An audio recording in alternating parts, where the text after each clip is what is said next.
ዛሬ ደግሞ ይዤላችሁ የመጣሁት ስለ መልቲሚተር ነው።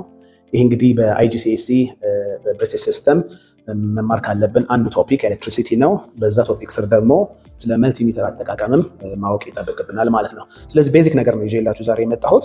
መልቲሚተር እንደ ስሙ እንደሚያሳየው ብዙ ነገር ነው ሜጀር የሚያደርገው። የተለያየ ነገር ይለካልናል። ሬዚስተር ይለካልናል፣ በኦም ነው የሚለካው። ቮልቴጅ፣ ዳይሬክት ቮልቴጅ እና ኤሲ ቮልቴጅ ዳይሬክት እና ኦልተርኔት ቮልቴጅ ማለት ነው። ሌላው ደግሞ ከረንት፣ እዚህ ጋር ኦልተርኔት ከረንት እና ዳይሬክት ከረንት መለካት እንችላለን ማለት ነው። ስለዚህ ሬዚስተር፣ ቮልቴጅ፣ ከረንት እንደገና ካፓሲተር በዚሁ መለካት እንችላለን። ስለዚህ እንዴት ነው ይህንን አጠቃቀም? እዚህ ላይ መጀመሪያ ፕላጋችንን ኮምፕ የሚለው ላይ ኮምፐልሰሪ እዚህ ላይ ኮኔክት እናደርጋለን። ከዛ በኋላ ግን የምትለቁት ነገር ይወስነዋል።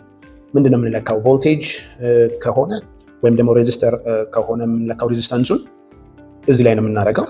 ካልሆነ ደግሞ ከረንት፣ ትናንሽ ከረንት ከሆነ በሚሊ አምፕ የሚሆን ከሆነ ከረንታችን እዚህ ላይ ሆነ። ትልቅ ከረንት ከለካን ደግሞ እዚህ ላይ ነው ኮኔክት የምናደርገው ማለት ነው።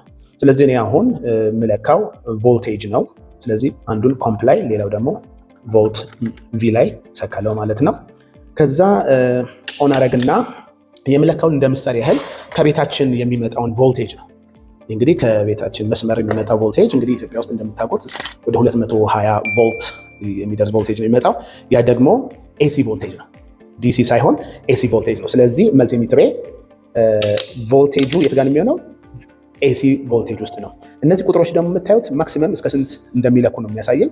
ስለዚህ የቤታችን የሚመጣው ቮልቴጅ 200 እስከ 220 ኤሲ ቮልቴጅ እንደሆነ ስለምናውቅ ማክሲመሙን ለምሳሌ 750 ድረስ መለካት እንድችል አድርጌ ኤሲ ውስጥ ነው። አሁን ሬዲ ነው። እንደምታዩት 206 207 ይላል። ያው ኤሲ ነው፣ ስቴብል ላይሆን ይችላል ቁጥሩ። እንደዚህ በቀላሉ መለካት እንችላለን ማለት ነው። ይህን ይመስላል እንግዲህ የመልቲሚተር አጠቃቀም ባጭሩ።